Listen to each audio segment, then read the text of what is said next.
The girl had only 4 days left to live. If she failed to become the perfect substitute for a dead woman, the sadistic master planned to use her body as fertilizer for his flowers.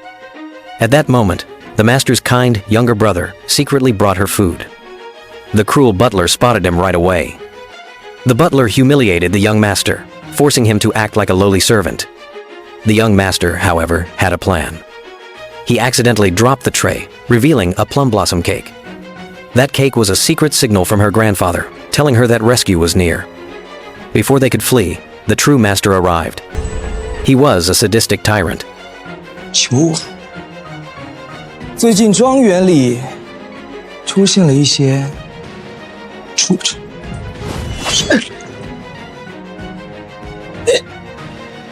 背着我见了不该见的人，真好。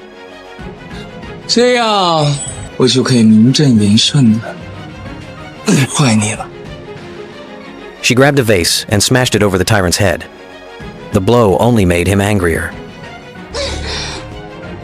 到现在还没给我学乖啊！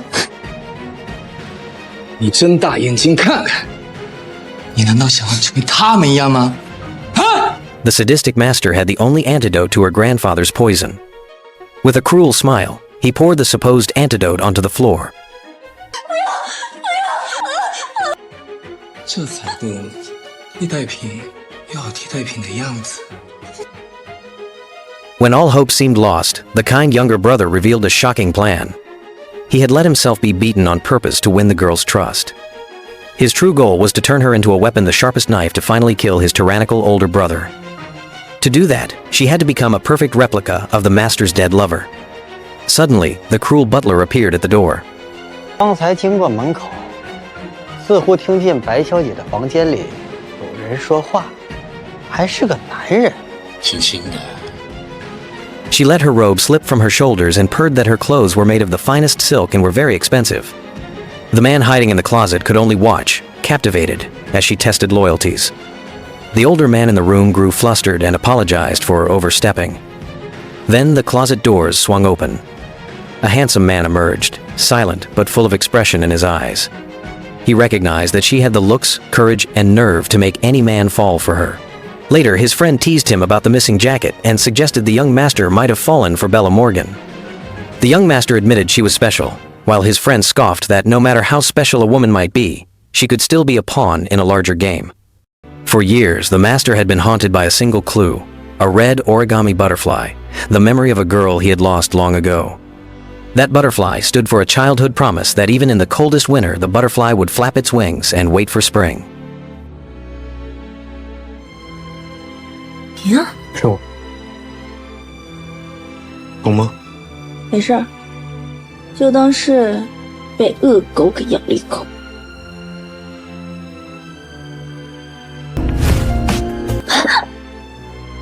这么碰你，你都能乖乖受了，没生气了？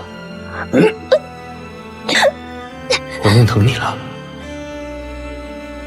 Meanwhile, his sadistic older brother tormented the housemaids over a misplaced tea set. The older brother prepared to brand one of them with hot charcoal when a voice interrupted and took the blame. The younger brother stepped forward and claimed he had moved the tea set to protect the innocent. The older brother showed no mercy, smashing the precious teapot and forcing the younger brother to his knees. He ground the younger brother's face into broken porcelain while taunting him that their father had never promised him the inheritance. Just as the cruelty peaked, the girl appeared in the doorway holding a perfectly prepared tea set and offered the older brother a calm invitation to taste the tea she had made. At a critical moment, she betrayed the younger brother by deliberately pouring what appeared to be scalding tea down his back to appease the cruel older brother. A friend realized in time that the scalding tea was actually a trick using dry ice, a ruse she risked everything to pull off so the younger brother wouldn't endure more torture. The older brother did not respond with anger. He responded with twisted intrigue. He asked how many more surprises she had and demanded she continue to serve him. This time, the tea he demanded was real and burning hot. As she poured, he seized her hand and carved a bloody cross into her wrist with his ring.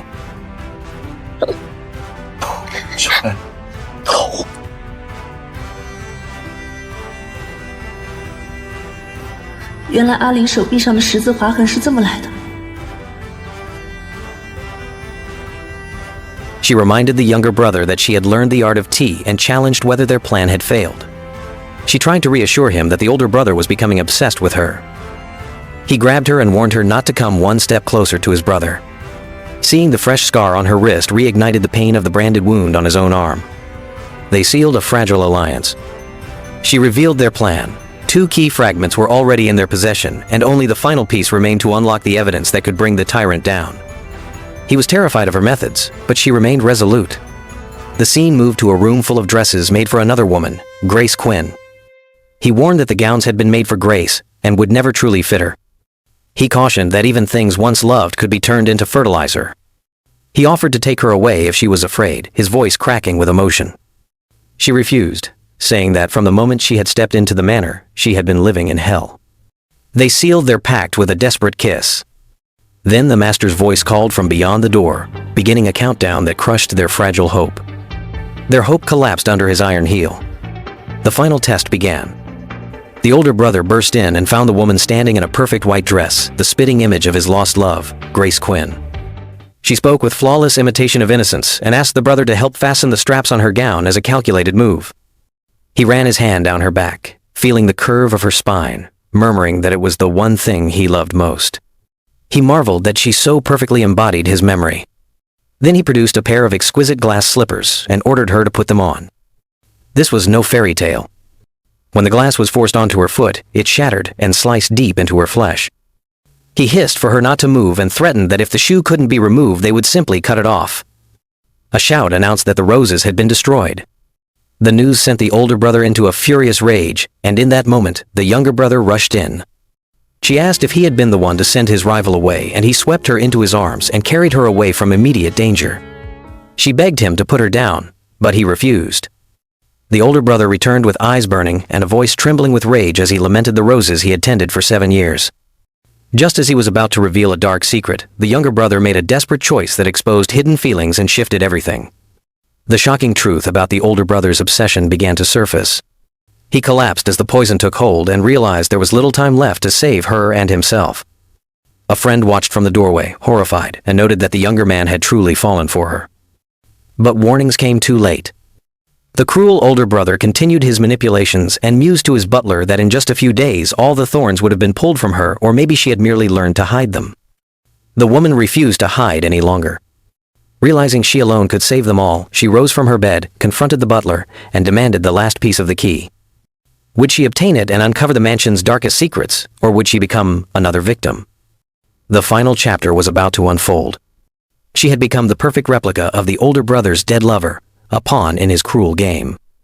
What he had not expected was that she would fall for his younger brother, the man he had tormented for years. After seeing them together, he rode his motorcycle in a jealous rage and crashed, lying broken on the street, clutching the single clue that connected him to his past, a red origami butterfly. He remembered a time before he became a monster, a time when he had broken the butterfly's wings out of his own pain.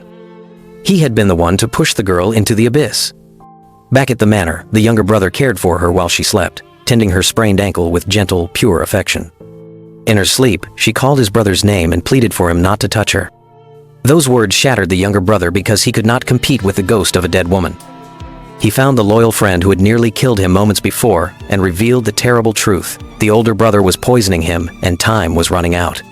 The woman had a plan of her own. She used the final key fragment to enter the forbidden study, a room sealed for years. The butler warned that she was close to becoming the real Grace Quinn.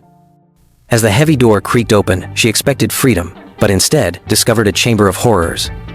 The room was not a study at all, but a torture chamber filled with instruments meant to break bodies and minds. As she turned to flee, the master emerged like a predator cornering prey and asked in a venomous whisper whether she liked what she saw. He claimed those instruments had been made especially for Grace Quinn and insisted that, although her lips spoke one lie, her body revealed the truth that she belonged to him. Before he could touch her, the younger brother and the friend burst in and dragged her behind them. The master tried to maintain his composure, but the younger brother saw through him. The master accused his brother of arriving too early and sneered that the real show was only just beginning. He declared the key had been a test and a trap for anyone with hidden motives. Since they refused to change their nature, he proposed moving the proceedings to the torture chamber. His men seized the younger brother and the friend and hauled them away while he held up the final piece of the key and taunted them about wanting his possessions. He found himself trapped in the brother's torture chamber. The worst pain came from watching the woman he loved approach him with a whip in hand, while the master laughed with delight. The master taunted her to unleash her fury. With tears streaming down her face, she struck him, but he recognized her act as sacrifice. Every lash she delivered was a lie crafted to save him. The master was completely fooled and declared that her performance had been satisfying. He rewarded her with the final piece of the key,